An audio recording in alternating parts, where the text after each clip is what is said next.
राधे राधे, हरे कृष्ण।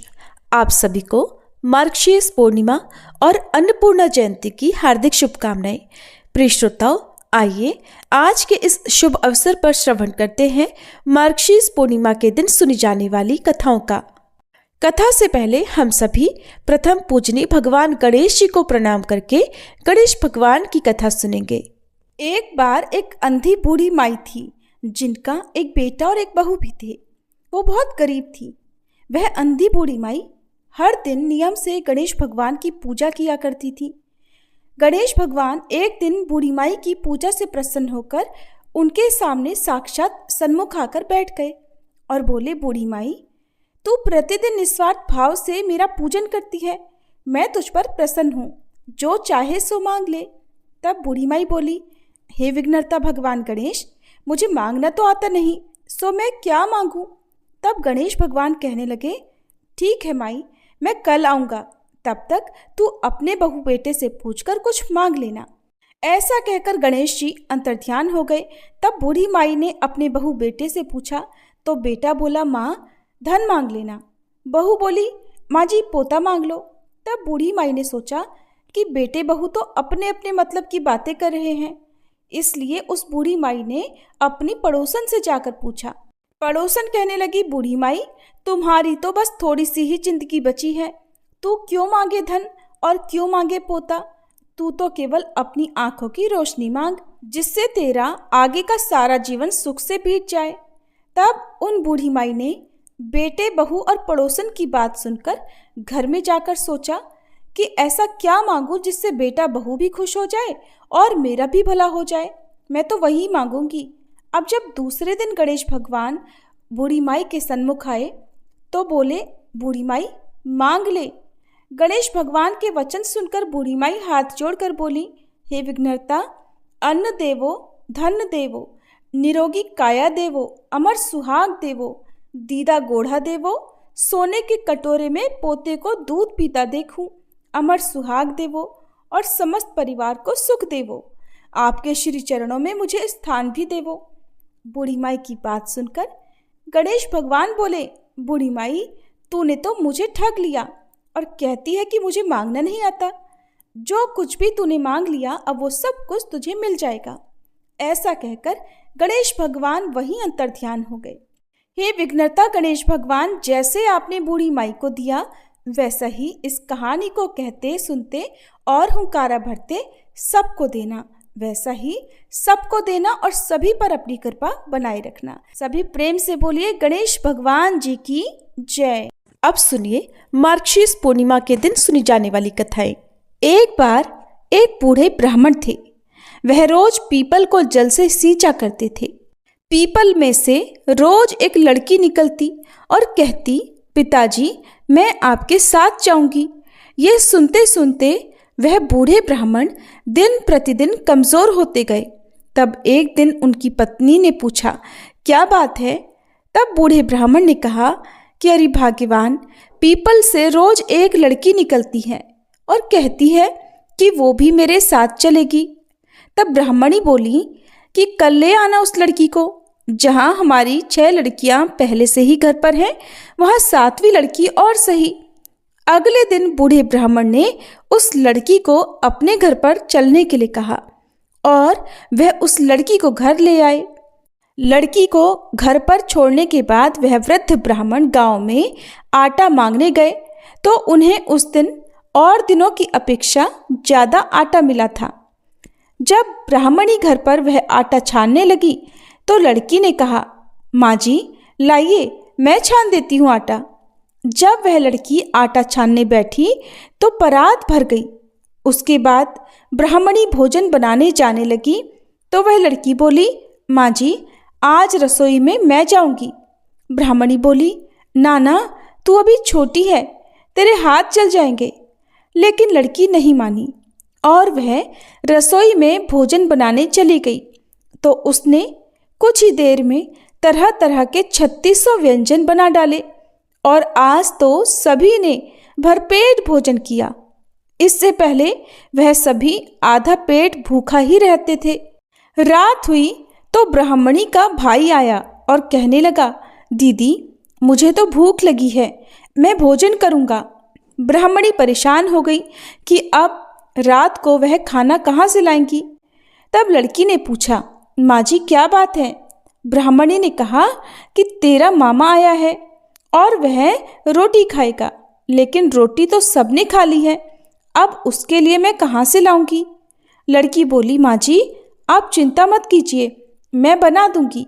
और फिर वह लड़की रसोई में गई और मामा के लिए 3600 व्यंजन बना दिए।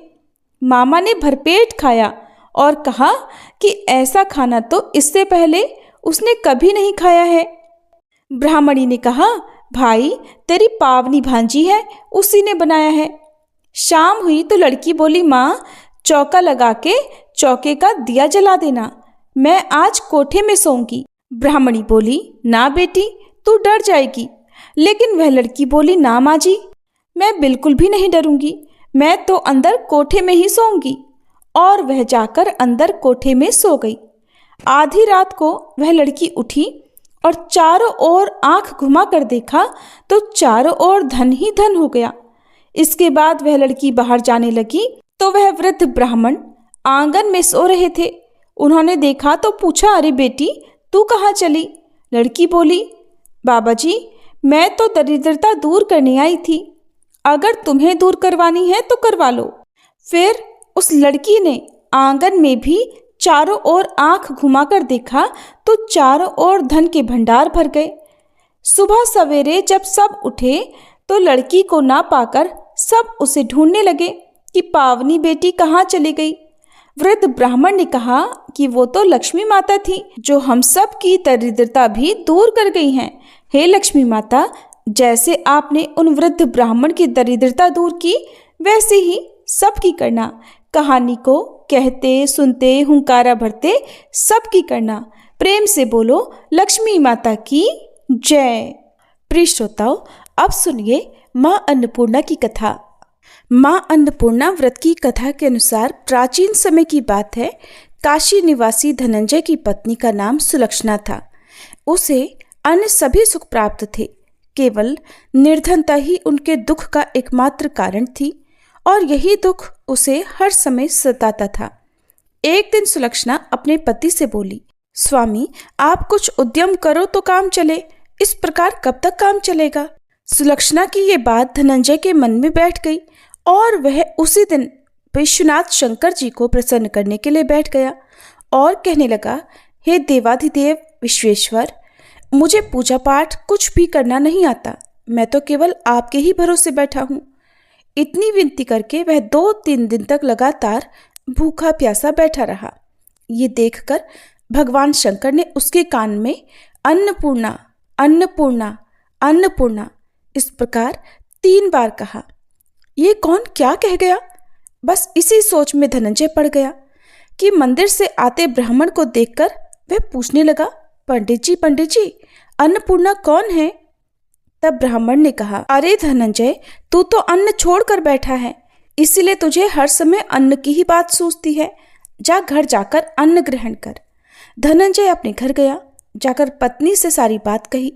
तब वह बोली, नाथ चिंता मत करो, स्वयं शंकर जी ने यह मंत्र दिया है और वे स्वयं ही खुलासा भी करेंगे। आप फिर से जाकर उनकी आराधना करो। पत्नी के कहे अनुसार धनंजय फिर पहले दिन की तरह ही जाकर पूजा में बैठ गया। रात्रि में भगवान शंकर जी ने आज्ञा दी, कहा तू पूर्व दिशा में चला जा। अब धनंजय अन्नपूर्णा का नाम जपता जाता और रास्ते में फल खाता, झरनों का पानी पीता जाता। इस प्रकार कितने ही दिनों तक लगातार वह चलता रहा। वहां उसे चांदी से चमकते वन की शोभा देखने मिली, सुंदर सरोवर देखने मिला। उसके किनारे कितनी ही अप्सराएं झुंड बनाई बैठी थी। एक अप्सरा कथा कहती थी और सब माँ अन्नपूर्णा इस प्रकार बार बार कहती थी। ये अगहन मास की उजियारी रात्रि थी और आज से ही व्रत का आरंभ था। जिस शब्द की खोज करने वह निकला था, वहां उसे वही शब्द सुनने को मिला। धनंजय ने तब उनके पास जाकर धीरे से पूछा, हे देवियों, आप ये सब क्या कर रही हो? तब उन सब ने कहा, हम सब माँ अन्नपूर्णा का व्रत कर रही हैं। व्रत करने से क्या होता है और क्या ये व्रत किसी ने किया भी है? इसे कब किया जाए, कैसे किया जाए और इसकी कैसी विधि है, मुझसे भी कहो। धनंजय के कहने पर वे अप्सराएं कहने लगी, इस व्रत को कोई भी कर सकता है। 21 दिन व्रत करने के लिए 21 गांठ वाला सूत लेना। 21 दिन यदि ना कर पाए तो 1 दिन का ही उपवास करें, और ये भी ना करें तो केवल कथा सुनकर ही प्रसाद ले लें। निराहार रहकर कथा कहें।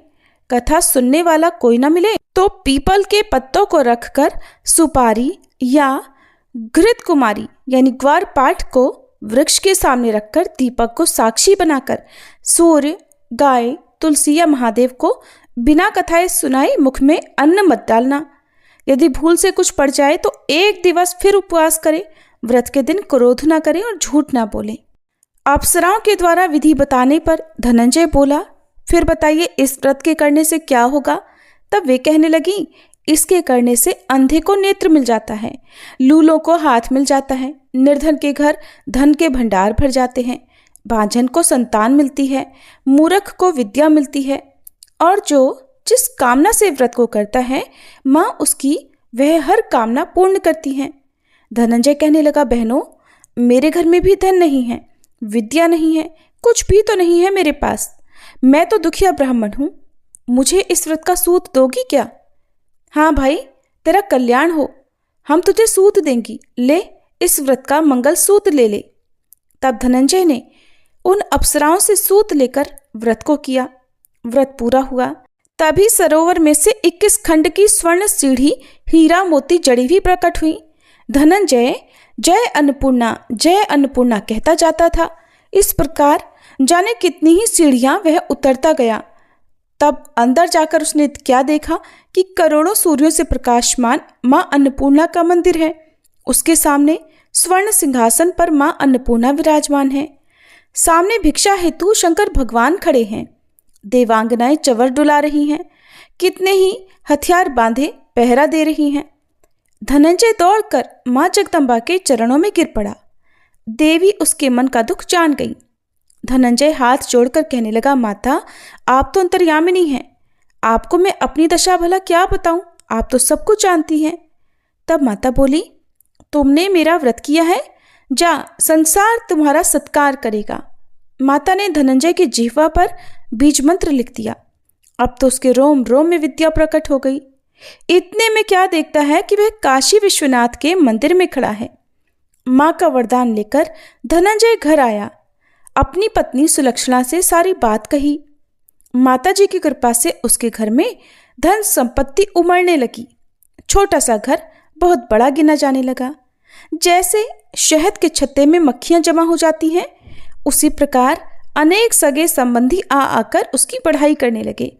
कहने लगे, इतना धन और इतना बड़ा घर, सुंदर संतान नहीं है तो फिर इस कमाई को कौन भोगेगा? सुलक्षणा से तो कोई संतान हुई नहीं, इसलिए तुम दूसरा विवाह कर लो। अनिच्छा होते हुए भी धनंजय को दूसरा विवाह करना पड़ा और सती सुलक्षणा को सौतन का दुख झेलना पड़ा। इस प्रकार धीरे धीरे दिन बीतते गए। फिर अगहन मास आया।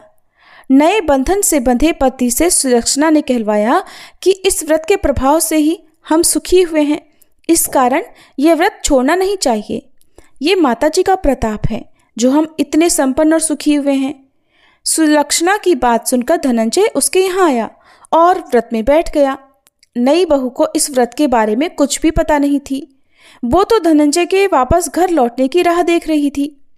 दिन बीतते गए और व्रत पूर्ण होने में केवल 3 दिन बाकी थे कि तभी नई बहू को खबर मिल गई। उसके मन में ईर्ष्या की ज्वाला दहक रही थी। वह सुलक्षणा के घर आ धमकी और उसने वहां भगदड़ मचा दी और वह मारे क्रोध के धनंजय को अपने साथ लिवा ले गई। नए घर में धनंजय को थोड़ी देर के लिए निद्रा ने आ दबाया। वह गहरी नींद सो गया और ठीक उसी समय नई बहू ने उसका व्रत का सूत तोड़कर आग में फेंक दिया। अब तो माता जी का कोप जाग गया। इधर माता क्रोधित हुई और उधर उसके घर में अचानक आग लग गई। सब कुछ जलकर खाक हो गया। सुलक्षणा जान गई और पति को फिर अपने घर ले आई। नई बहू रूठ कर अपने पिता के घर जा बैठी। पति को परमेश्वर मानने वाली सुलक्षणा बोली, नाथ, घबराना नहीं, माता जी की कृपा अलौकिक है। पुत्र कुपुत्र हो जाता है, पर माता कभी कुमाता नहीं होती। इसलिए आप श्रद्धा और भक्ति से आराधना शुरू करो, वे हमारा कल्याण जरूर करेंगी। धनंजय फिर माता के पीछे पड़ गया। फिर वही सरोवर सीढ़ी प्रकट हुई और उसमें वह माँ अन्नपूर्णा कहकर उतर गया। वहां जाकर माता के चरणों में करुण क्रंदन करने लगा, विलाप करने लगा। माता प्रसन्न होकर बोली, ये मेरी स्वर्ण की मूर्ति ले, उसकी पूजा करना तो फिर सुखी हो जाएगा। जा, तुझे मेरा आशीर्वाद है। तेरी पत्नी सुलक्षणा ने श्रद्धा से मेरा व्रत किया है, उसे मैंने पुत्र का वरदान दिया है। धनंजय ने आंखें खोली तो खुद को काशी विश्वनाथ के मंदिर में खड़ा पाया। वहां से फिर उसी प्रकार वह घर को आया। इधर सुलक्षणा गर्भवती हुई और 9 महीने पूरे होते ही उसके यहाँ पुत्र का जन्म हुआ। गांव में आश्चर्य की लहर दौड़ पड़ी। अब तो गांव में जिसकी कोई भी कामना होती वही मनौती मांगने लगता और इस तरह सभी लोगों की मनोकामनाएं पूर्ण होने लगी। इस तरह उसी गांव के निसंतान सेठ के पुत्र होने पर उसने माता अन्नपूर्णा का मंदिर बनवा दिया। उसमें माताजी धूमधाम से पधारी, यज्ञ हुआ और धनंजय को मंदिर के आचार्य का पद दे दिया गया। जीविका के लिए मंदिर की दक्षिणा और रहने के लिए बड़ा सुंदर सा भवन भी दिया गया। धनंजय पत्नी और पुत्र सहित वहां सुख से रहने लगा। माता जी के चढ़ावे में भरपूर आमदनी होने लगी। उधर नई बहू के पिता के घर डाका पड़ गया, सब कुछ लुट गया और वे भीख मांगकर अपना पेट भरने लगे।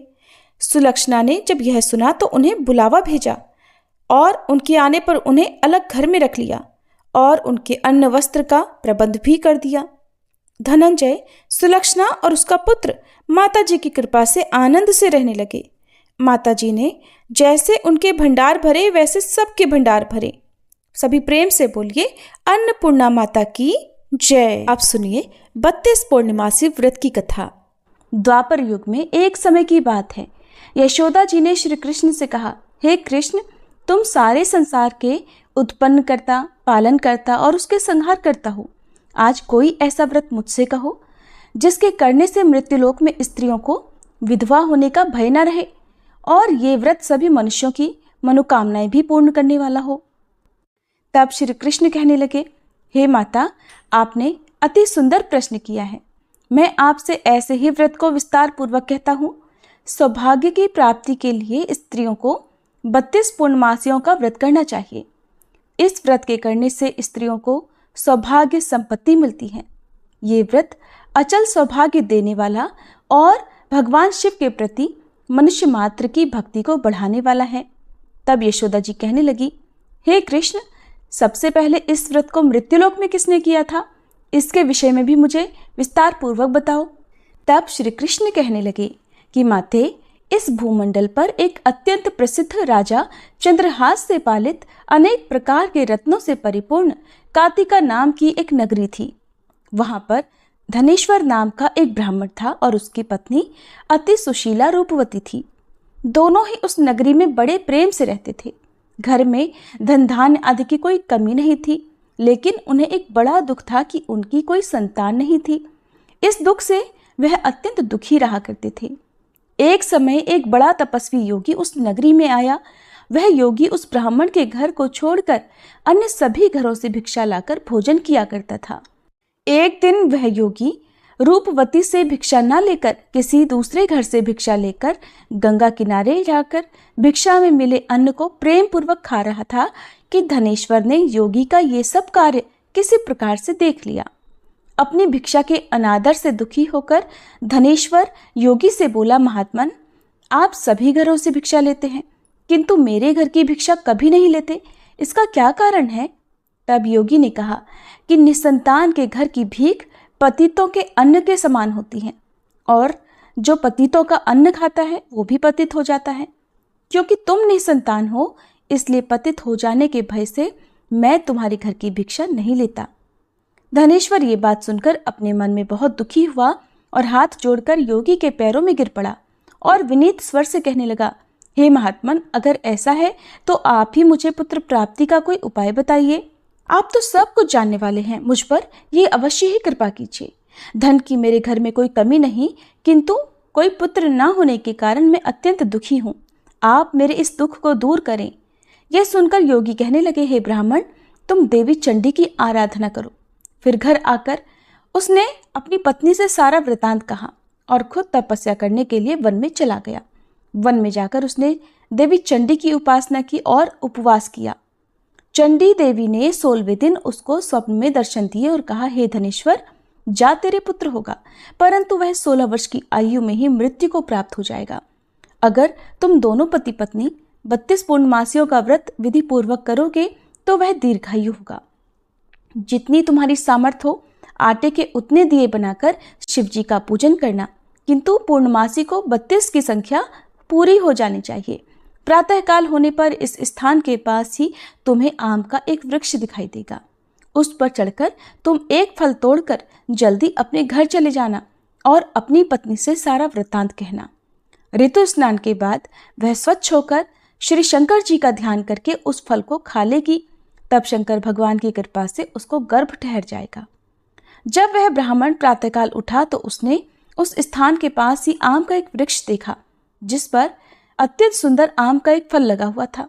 ब्राह्मण ने उस आम के वृक्ष पर चढ़कर फल को तोड़ने का प्रयास किया, किंतु वृक्ष पर कई बार प्रयास करने पर भी वह नहीं चढ़ पाया। अब तो ब्राह्मण को बड़ी चिंता हुई।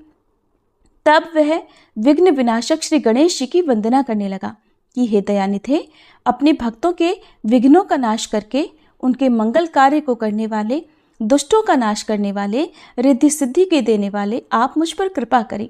प्रभु, मुझे इतना बल दें कि मैं अपने मनोरथ को पूर्ण कर सकूं। इस प्रकार सच्चे मन से गणेश भगवान की प्रार्थना करने पर वह भगवान की कृपा से वृक्ष पर चढ़ गया। वृक्ष पर से फल तोड़कर उसने घर आकर अपनी पत्नी को वह फल लाकर दे दिया और उसकी पत्नी ने अपने पति के कहे अनुसार उस फल को खा लिया और वह गर्भवती हो गई। देवी चंडी की असीम कृपा से उसे एक अत्यंत सुंदर पुत्र हुआ, जिसका नाम उन्होंने देवीदास रखा। माता पिता के हर्ष और शोक के साथ वह बालक शुक्ल पक्ष के चंद्रमा की तरह अपने पिता के घर में बढ़ने लगा। देवी की कृपा से वह बालक बहुत ही सुंदर, सुशील और विद्या में बहुत निपुण हो गया। देवी की आज्ञा अनुसार उसकी माता ने 32 पूर्णमासी का व्रत रखना आरंभ कर दिया, जिससे उसका पुत्र बड़ी आयु वाला हो जाए। 16वां वर्ष लगते लगते देवीदास के माता पिता को बड़ी चिंता हो गई कि कहीं उनके पुत्र की इस वर्ष मृत्यु न हो जाए। इसलिए उन्होंने अपने मन में विचार किया कि अगर ये दुर्घटना उनके सामने हो गई तो वे कैसे सहन कर सकेंगे। इसलिए उन्होंने देवीदास के मामा को बुलाया और कहा, हमारी इच्छा है कि देवीदास 1 वर्ष तक काशी में जाकर विद्या अध्ययन करे और उसको तुम अकेला कभी नहीं छोड़ना। इसलिए तुम साथ में जाओ और 1 वर्ष के बाद इसको वापस लौटा लाना। सारा प्रबंध करके उसके माता पिता ने काशी जाने के लिए देवीदास को एक घोड़े पर बिठाया और उसके मामा को उसके साथ कर दिया। किंतु बालक के अल्पायु होने की बात बालक को या उसके मामा को नहीं कही। धनेश्वर ने अपनी पत्नी के साथ मिलकर अपने पुत्र की मंगल कामना और दीर्घायु के लिए देवी भगवती की आराधना और पूर्णमासियों का व्रत आरंभ कर दिया। इस प्रकार बराबर 32 पूर्णमासी का व्रत पूरा किया। कुछ समय बीतने के बाद एक दिन वह दोनों मामा और भांजे रास्ते में रात बिताने के लिए किसी ग्राम में ठहरे हुए थे। उस दिन उस गांव में एक ब्राह्मण की अत्यंत सुंदरी, सुशीला, विदुषी और गुणवती कन्या का विवाह होने वाला था। जिस धर्मशाला के अंदर वर और उसकी बारात ठहरी हुई थी, उसी धर्मशाला में देवीदास और उसके मामा भी ठहरे हुए थे। संयोगवश कन्या को तेल आदि चढ़ाकर मंडप आदि का कर्म किया गया तो लग्न के समय वर को धनुर्वात हो गया। वह हिलने डुलने और चलने में बिल्कुल असमर्थ हो गया। तब वर के पिता ने अपने परिवारजनों से परामर्श करके निश्चय किया कि ये देवीदास मेरे पुत्र जैसा ही सुंदर है, मैं इसके साथ ही लगन करा दूं और बाद में विवाह के सभी कार्य मेरे पुत्र के साथ हो जाएंगे। ऐसा सोचकर देवीदास के मामा से जाकर वह बोला कि तुम थोड़ी देर के लिए अपने भांजे को हमें दे दो, जिससे विवाह के लग्न का सारा कार्य सुचारू रूप से हो सके।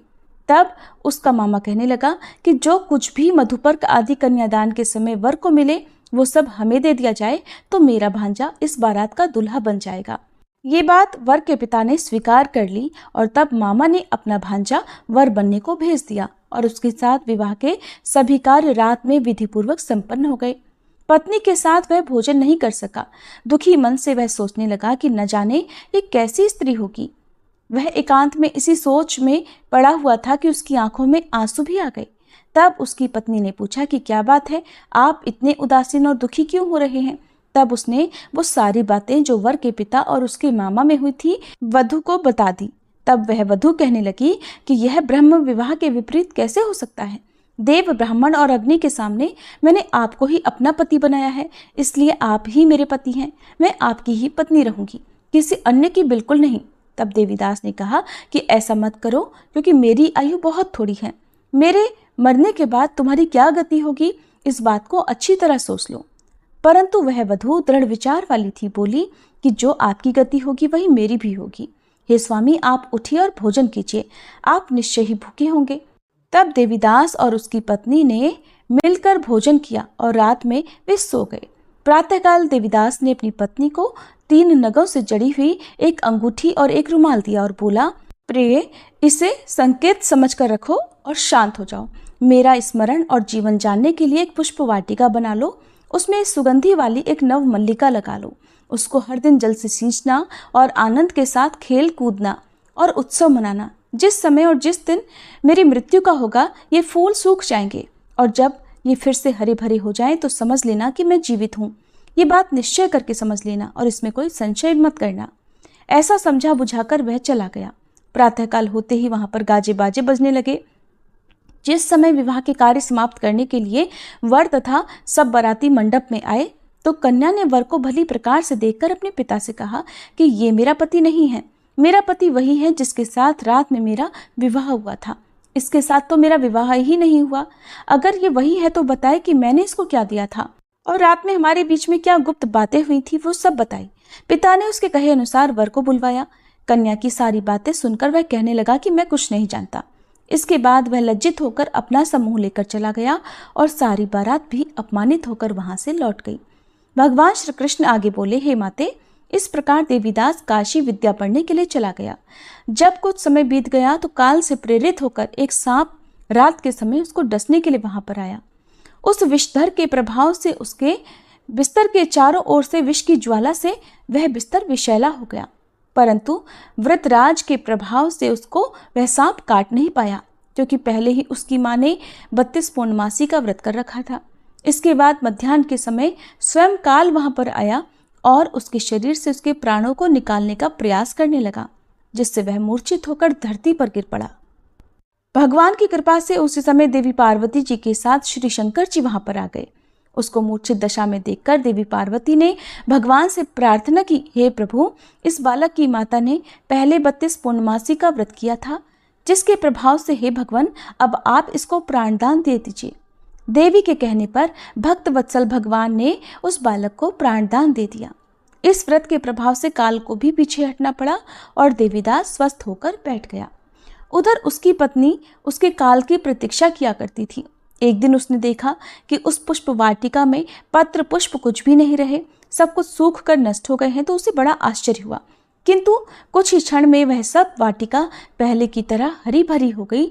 तब वह समझ गई कि उसके पति पुनर्जीवित हो गए हैं। ये देखकर वह बहुत प्रसन्न होकर अपने पिता से कहने लगी, पिताजी, मेरे पति जीवित हैं, आप उनको ढूंढिए। जब 16वां वर्ष बीत गया तो देवीदास भी अपने मामा के साथ काशी से वापस अपने घर के लिए चल पड़ा।